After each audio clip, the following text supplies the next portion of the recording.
Bonsoir et bienvenue pour cette nouvelle édition que je suis ravie de vous présenter sans plus tarder les titres de votre journal. Le musée automobile rend hommage à la Princesse Grace, promenade champêtre le long des jardins Saint-Martin avec une exposition bucolique, retour sur la Générale d'Othello de Verdi à la salle Garnier, coup de projecteur sur un métier essentiel lors de ces Rolex Monte Carlo Master, les photographes. Et puis nous retrouverons notre invité du week-end, le tennisman français Arnaud Clément. Pour ouvrir ce journal, direction le musée de la collection de voitures du Prince Souverain pour y découvrir une exposition qui rend hommage au 90e anniversaire de la naissance de Grace Kelly. Plus de 50 artistes ont collaboré avec l'artiste Stéphane Bolongaro afin de laisser libre cours à leur imagination. Vanessa Dessy vous en dit plus.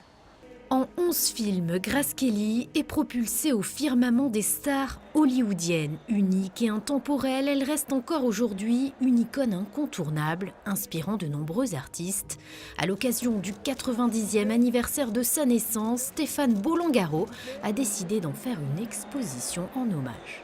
C'était en discutant avec Monseigneur l'année dernière, où on savait que cette année c'était le 90 ans de la naissance, et on avait pensé on ne savait pas si c'est encore dans les mémoires des jeunes surtout, qui ne savent pas qui est Cary Grant ou James Stewart. Donc je me suis dit on va essayer de prouver le contraire, et finalement tout le monde est positif, et c'est dans toutes les mémoires, dans tous les esprits, donc Paris gagné. Sculpture, peinture, près de 50 artistes ont créé spécialement des œuvres inédites et originales, le tout présenté dans une scénographie flashback des années 50. Au fil des expositions, des extraits de films cultes de Grace Kelly sont diffusés. On a regroupé une cinquantaine d'artistes américains, il n'y en a pas 40, il n'y en a pas 50, il y en a une quarantaine. Et ils ont chacun, j'aurais donné libre cours, on a contrôlé évidemment ce qu'ils faisaient. Mais voilà, ils sont très motivés, c'est leur princesse également, donc c'était très bien. Cette exposition signée Stéphane Bolongaro est à découvrir au sein de la collection de voitures de son Altesse Sérénissime le Prince Albert de Monaco. Autre exposition, mais cette fois-ci, on vous propose une balade bucolique le long des jardins Saint-Martin, une découverte de la flore monégasque à travers le regard de deux photographes, comme nous l'explique Alexandra Pani. Théodore Walburg-Debré et Jean-Baptiste Leroux. Un siècle sépare ces deux photographes et pourtant c'est leur parcours qui les rassemble ici sur les grilles des jardins Saint-Martin. À l'origine de ce projet, les archives du Palais Princier. L'objectif, mettre en valeur leur passion commune pour les paysages méditerranéens et plus particulièrement la flore monégasque. Il y a un peu plus d'un an, le prince a demandé à acquérir mon fonds de photos sur Monaco. Et quand Madame Henriot a vu ma collection de photos, elle a tout de suite fait le rapprochement avec la collection de Walburg-Debré. Il suffit de savoir regarder, c'est tout. Savoir se retourner, savoir s'arrêter, prendre son temps.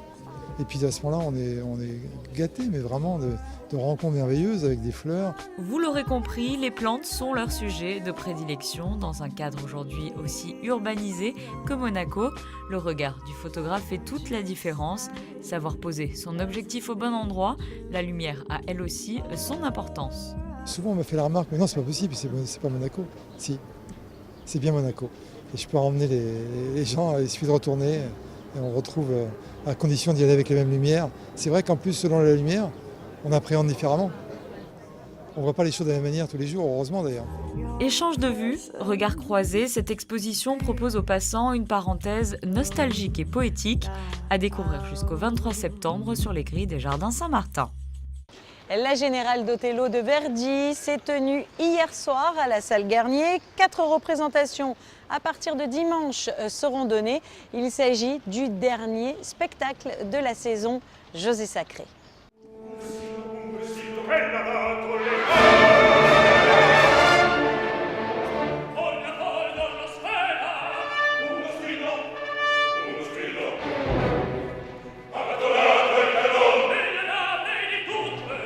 C'est lors d'une violente et symbolique scène de tempête qu'apparaît, auréolé de gloire après sa victoire sur les Turcs, Othello, un Maure, général dans l'armée vénitienne et gouverneur de Chypre.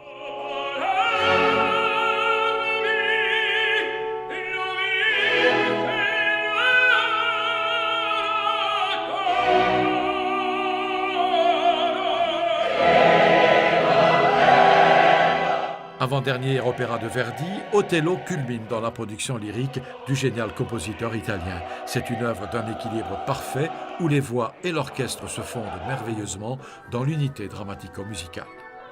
Outre les chœurs de l'Opéra de Monte-Carlo, dirigé par Stefano Visconti, et l'Orchestre Philharmonique de Monte-Carlo, sous la baguette de Daniele Calegari, les deux ensembles absolument magnifiques, la distribution est de grande qualité avec notamment Gregory Kunde, Othello, Georges Pétéan, Iago, Maria Agresta, Desdemone. La mise en scène est signée Alex Aguilera.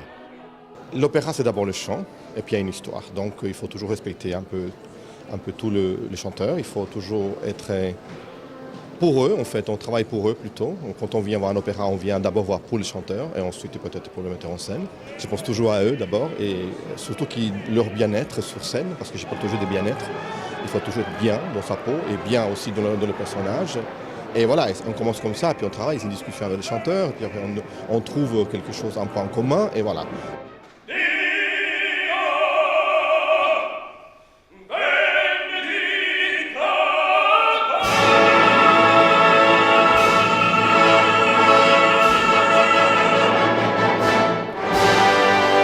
C'est pas du tout très facile à trouver un biais pour arriver à donner une nouvelle vision d'Othello.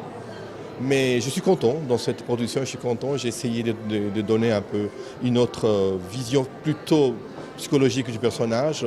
Et je pense que les gens vont le voir, j'espère que les gens vont aimer.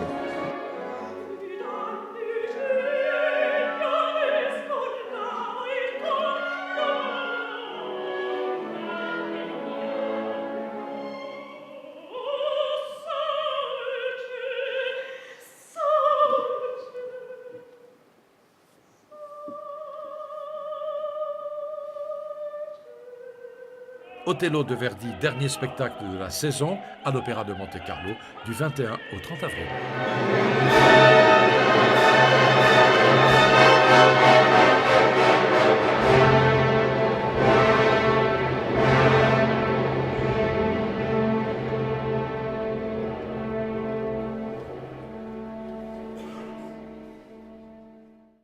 Allons à présent faire un petit tour du côté des Rolex Monte-Carlo Master. Après les différentes professions qui se croisent aux abords des terrains ou encore sur les cours, zoom aujourd'hui sur les photographes. Fabien Bonilla. Ils sont une centaine, gros zoom ou petit objectif, quoi qu'il en soit, tous ont l'œil du tigre. Les photographes, et depuis 6 ans environ, ils sont récompensés par l'organisation du tournoi par le biais d'un concours. Les prix de l'édition 2018 ont été remis en milieu de semaine, une sélection selon un critère bien particulier. C'est très subjectif d'abord, ça c'est évident. Mais il faut dire que j'ai eu du mal au premier concours. J'avais fait des copies de chaque cliché sélectionné et je les avais distribuées à toute l'équipe de l'organisation. Je n'ai pas eu 2 votes sur la même photo. Alors j'ai dit c'est pas possible parce qu'on ne s'en sortira pas. Donc je fais tout seul, mais j'ai beaucoup de critères. Je tiens compte du nombre de photos qui est donné, la qualité, je fais des divisions, des multiplications, je mets des coefficients aussi au niveau de la valeur du cliché. Je lui donne un certain coefficient, ce qui fait que après c'est plus qu'un calcul, je multiplie, je divise, etc. Et puis j'arrive à des chiffres. Après je classe par le résultat, je le classe par ordre. On connaît grâce aux humoristes Les Inconnus la différence entre un bon et un mauvais chasseur. Essayons de découvrir la différence entre une bonne et une mauvaise photo, ou plus exactement ce qu'est une bonne photo. Il n'y a pas de bon et de mauvais photographe ici, il y a la chance. Tout simplement. On peut avoir différents angles, on peut être en bas, on peut être en haut, on peut jouer avec les ombres. Surtout ici, là, on a la chance à Monte-Carlo d'avoir un très beau spot qui se situe en salle de presse, tout en haut de la salle de presse. Et de là, on a vraiment, vers 17h, 17h30, une superbe lumière et qui nous rend les images vraiment plus belles avec ce fond de terre battue et les ombres qui se prolongent. Et ça rend des images magnifiques. Il faut du repérage, il faut une belle lumière, surtout ici, parce que les spots sont magnifiques. C'est les plus beaux spots du tournoi de tennis au monde. Une belle photo, c'est une photo qui parle. Une photo qui parle d'elle-même, qui parle toute seule. Une photo qui transmet de l'émotion, qui fait pleurer les gens, de tristesse, de joie, de bonheur. C'est une photo qui parle, une belle photo. Tout au long de la semaine, les clichés des photographes présents au Monte Carlo Country Club paraissent dans les journaux et les magazines du monde entier. Mais pas que. Chaque année, un livre de photos est édité. Les vainqueurs du concours sont publiés. Ce livre est distribué à tous les joueurs et l'ensemble des journalistes accrédités. Et lors de cette semaine consacrée à l'élite du tennis, Fabien Bonilla a pu s'entretenir avec le tennisman français Arnaud Clément. Rencontre, c'est l'invité du week-end. Et notre invité du week-end aujourd'hui, Arnaud Clément, bonjour. Bonjour. Ancien joueur de tennis, actuellement consultant pour Eurosport. Je voudrais que l'on revienne un peu en arrière. Qu'est-ce qui vous a donné, plus jeune, envie de faire du tennis? Pourquoi vous avez choisi ce sport et pas un autre? Écoutez, ça s'est passé un petit peu par hasard. Mes parents se sont mis à jouer, ma mère s'est mise à jouer assez tard avec une amie. Moi j'ai un frère qui a 1 an et demi de plus que moi et en fait au début on accompagnait nos parents, on accompagnait notre mère. Et donc on s'est mis au début à ramasser les balles. Et puis après on s'est mis à jouer ensemble avec mon frère. Et alors j'en ai pas un souvenir vif, mais c'est vrai que la première fois que je sais que dès que j'ai eu une raquette dans les mains, je sais que c'est quelque chose qui m'a plu, qui m'a passionné. Et depuis, ça ne m'a jamais quitté. Bon, aujourd'hui encore, même 7 ans après la fin de ma carrière, je prends toujours énormément de plaisir à aller taper dans la balle. Bon, on a vu assez rapidement un potentiel en vous, ou alors ça a vraiment été du boulot? Non, pas du tout. Non, au contraire, j'étais même très loin des meilleurs joueurs, pas français, mais même des meilleurs joueurs de ma région. Et non, c'était un peu plus tard. Ma progression vraiment a été un peu plus accentuée entre 17 et 19 ans. Mais non, jusque-là, j'étais pas repérable parce que loin vraiment des standards et loin des meilleurs joueurs, en tout cas de mes années. Alors on essaye d'enregistrer l'émission malgré les ouragans là. Alors vous êtes rentré dans le top 10 en 2001, je crois, enfin au début des années 2000. Ouais. Comment est-ce qu'on y arrive? Comment est-ce qu'on arrive comme ça? Parce qu'on voit sa maman jouer au tennis. Comment, quelques temps après, on arrive à être 10e meilleur joueur mondial? Vous savez, encore une fois, moi je suis devenu professionnel. En fait, je me suis rendu compte, en fait, je suis professionnel maintenant parce que je joue, c'est ma passion et j'en vis. Donc c'est à ce moment-là que je me suis rendu compte que j'étais professionnel. Je me suis jamais dit je veux être professionnel. Moi mes parents ils étaient extraordinaires avec moi, ils m'ont jamais mis aucune pression et puis ils m'ont dit si tu arrives parce que j'ai suivi une scolarité classique, si tu arrives à passer ton lycée, à avoir ton bac sans redoubler, on essaiera, parce que je viens d'un milieu plutôt modeste, de te financer une année vraiment pour te faire plaisir et pour jouer au tennis. Donc c'est exactement ce qui s'est passé. Cette année s'est tellement bien passé qu'il y en a eu une deuxième. Et puis au terme de cette deuxième année, voilà, je gagnais ma vie et je pouvais m'autofinancer. Et donc voilà, je suis arrivé dans les 100 et puis après je me dis je suis arrivé dans les 50, puis dans les 30, sans jamais me fixer comme de limite ni d'objectif particulier. Et puis un jour, alors ça n'a pas duré longtemps, mais j'ai atteint la place de 10e mondial et qu'est-ce que je vous dis? Même quand j'y repense aujourd'hui, je suis le premier surpris. Parce que j'ai jamais eu ces objectifs-là. Par contre, j'ai toujours eu l'objectif, et je pense que c'est ça qui est important, et notamment pour les jeunes joueurs, c'est de donner le meilleur de moi-même et d'essayer d'être le meilleur joueur possible en fonction de mon potentiel. Et ça, c'est peut-être la chose dont je suis le plus fier. Quel est votre meilleur souvenir de carrière? S'il y en a un, s'il y en a deux? Ouais, il y en a beaucoup. Moi, je différencie toujours de deux choses. Ce que j'ai pu vivre en équipe avec mes coéquipiers en Coupe Davis. Et donc ça sera vraiment la victoire de Nicolas Escudé, qui apporte le point décisif en 2001, quand on est à Melbourne, qu'on va battre vraiment... surface rapide en plus. Sur gazon, ouais, avec Leighton Hewitt qui est numéro 1 mondial, notamment Pat Rafter qui est 6e mondial. Vraiment, c'était un exploit vraiment qui était assez énorme. Moi, j'ai pas joué cette rencontre-là. J'avais joué toute la campagne, mais j'étais pas. Oui, c'est ça, parce que j'étais remplaçant quand même à cette victoire. Ouais, j'étais remplaçant en finale. Oui. Mais voilà, ça reste un souvenir extraordinaire parce que partagé avec des coéquipiers, on voit que les émotions sont démultipliées. Après, d'un point de vue individuel, sans doute la finale que j'atteins en l'Open d'Australie, même si il n'y a pas vraiment de match contre Agassi en finale qui me bat assez facilement. Le souvenir de cette quinzaine est assez extraordinaire pour moi. Et ouais, il y a aussi un gros coup de cœur. Je n'ai pas gagné beaucoup de tournois dans ma carrière, mais j'ai réussi à remporter un des objectifs principaux que je peux voir, c'est remporter l'Open 13 à Marseille. Moi, étant natif d'Aix-en-Provence, et avec tous mes proches, mes amis, mes anciens entraîneurs qui étaient là, c'était une émotion aussi très forte. Le pire souvenir? C'est plus désagréable déjà comme entretien. J'en ai beaucoup en fait, des pires souvenirs. Un peut-être que je mettrais un peu plus en avant parce que vraiment ça m'avait fait vraiment mal. C'est en 2004 vous allez comprendre pourquoi c'est assez relatif aujourd'hui. En 2004, en fait, c'est en Coupe Davis, on joue en Espagne et on perd en demi-finale et c'est moi, quelque part, je perds le point qui fait que l'Espagne se qualifie. Et c'était contre un jeune joueur qui n'avait pas encore, à l'époque, gagné Roland-Garros. Et voilà, quand je suis rentré sur le court contre ce jeune Espagnol, ce jeune Mallorquin, je vous donne quelques indices. Ouais. Et voilà, pour moi, c'était pas lui le favori, c'était même peut-être moi, le plus expérimenté. J'étais à un moment de ma carrière où j'étais encore assez solide. Et voilà, c'était donc, on avait deviné Raphaël Nadal. Quand on voit la carrière après, c'est pardonnable. Hein. J'ai été laminé, mais sur le moment, on ne sait pas ce qui va se passer par la suite et on ne comprend pas bien ce qui nous est arrivé. Et maintenant, je le comprends un petit peu mieux, remarquez. On a parlé de la Coupe Davis.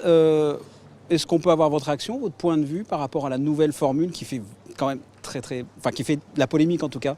Il y a des pour et des contre. Il y a moi, beaucoup de contre. j'étais fervent opposant et j'étais un militant du contre assez actif. Donc, je ne peux pas vous dire que je me satisfais que de ce changement-là. Maintenant, il faut l'accepter parce que c'est fait. On va voir avec beaucoup de... Le monde du tennis va observer avec beaucoup de curiosité ce qui va se passer pendant cette semaine-là, qui va y participer, quelles vont être les émotions, quel public va se déplacer. Mais en effet, moi, je suis très triste. Et, j'espère que ça sera une belle compétition, mais je pense que j'aurai beaucoup de mal dans le futur à appeler cette compétition la Coupe Davis, personnellement.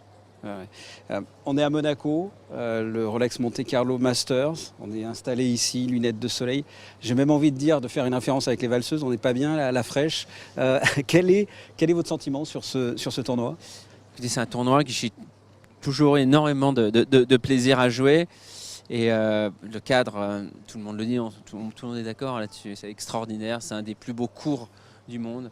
Tous les joueurs qui ont la chance d'évoluer ici le savent.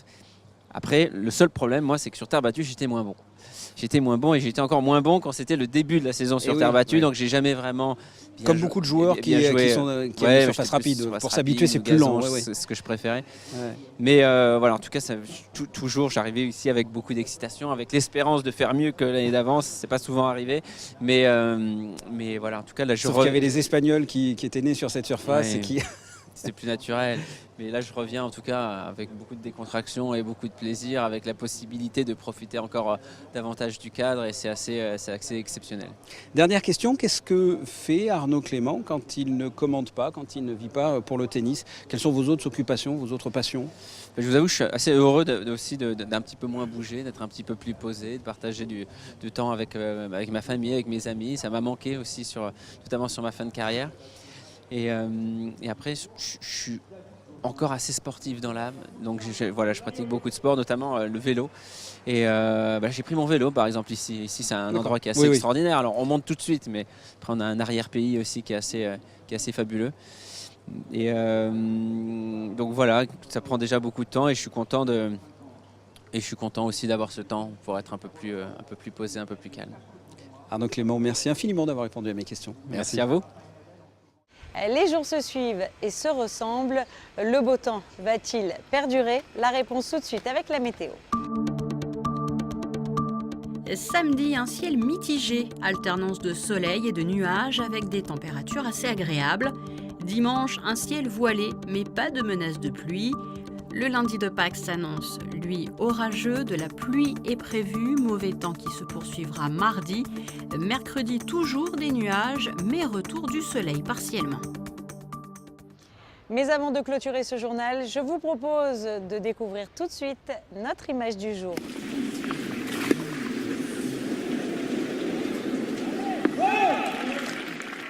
Cette édition est terminée. Merci de l'avoir suivi. À très bientôt sur Monaco Info.